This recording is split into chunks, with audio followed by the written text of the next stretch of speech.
Hello, and welcome to the Labels Don't Define Us podcast. I'm your host, and my name is Sarah, and I'm so happy you're here. This is the space where we celebrate people's stories beyond diagnoses, beyond labels, and beyond limitations. Today's episode is called Autism and the Beauty of Neurodiversity. We're exploring the incredible diversity of human minds, the many ways people think, learn, and experience the world. We'll talk about celebrating different ways of seeing life, share life hacks from autistic adults, and remind ourselves that different never means less. And we have a very special guest joining us later, Mary, who will open up about her experience living with autism, what challenges she's faced, and how she's learned to embrace her strengths. So grab your coffee, take a deep breath, and let's dive in. Celebrating different ways of thinking. For so long, society has tried to make everyone fit into the same mold, to think, communicate, and behave in the same way. But human brains don't all work alike, and that's a beautiful thing. The term neurodiversity was first used in the 1990s, and it reminds us that conditions like autism, ADHD, dyslexia, and others aren't disorders to fix, they're natural variations of the human brain. Autistic individuals may process information differently, notice details others miss, and have exceptional memory, creativity, or focus in areas that interest them deeply. When we celebrate neurodiversity, we're saying there is no one right way to be human.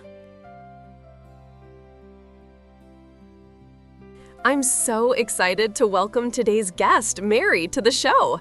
Mary, thank you for being here and sharing your story.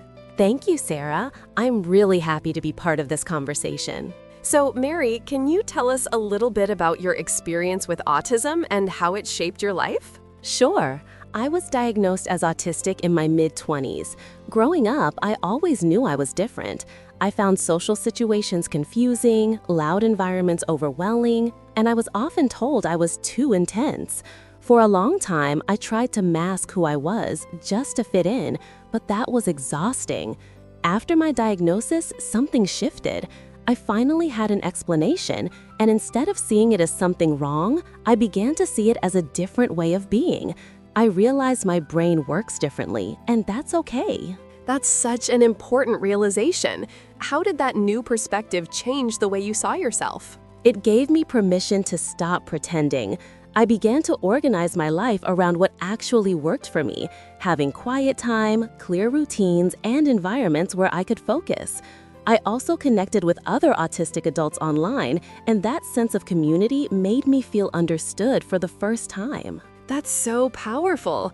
What would you say are some of your greatest strengths now that you've learned to embrace them? I'm very detail-oriented, I have a strong memory, and I'm passionate about research.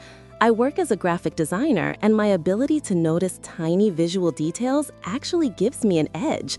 I used to see it as a flaw. Now I see it as my superpower. I love that. What message would you share with listeners who may have just been diagnosed or are parenting an autistic child? I'd say take your time to understand your unique strengths. Autism isn't something to hide from. It's a part of who you are. There will be challenges, yes, but there's also beauty in thinking differently. And please never compare yourself or your child to others.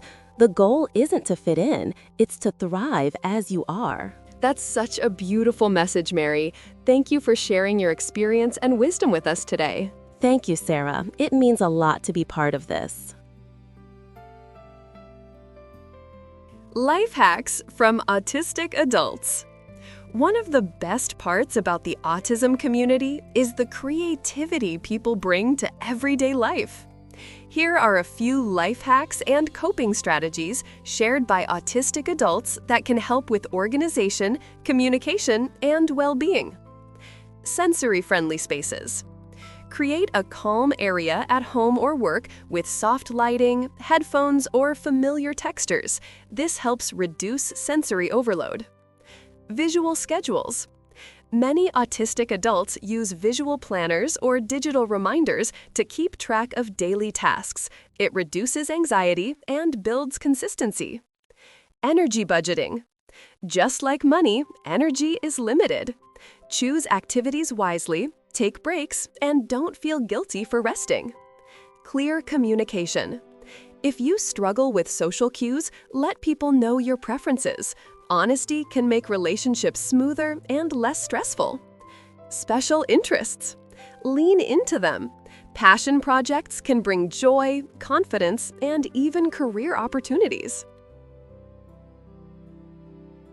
Now, some facts about autism and neurodiversity.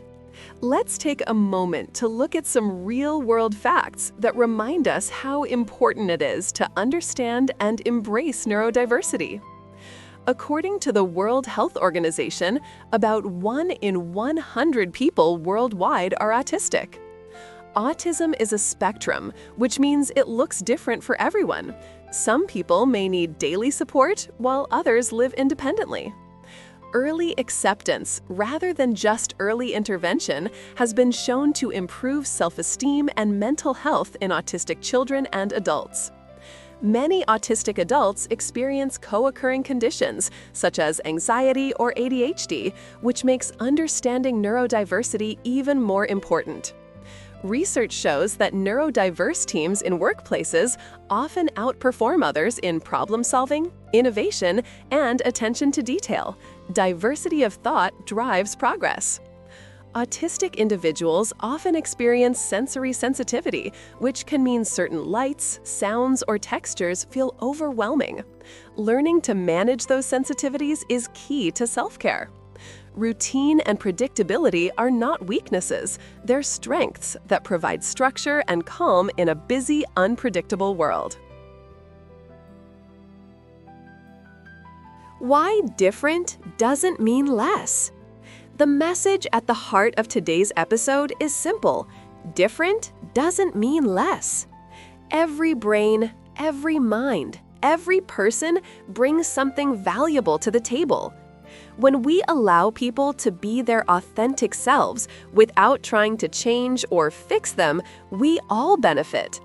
The world needs neurodiverse thinkers, the scientists who see patterns others miss, the artists who feel the world deeply, the problem solvers who notice details no one else catches.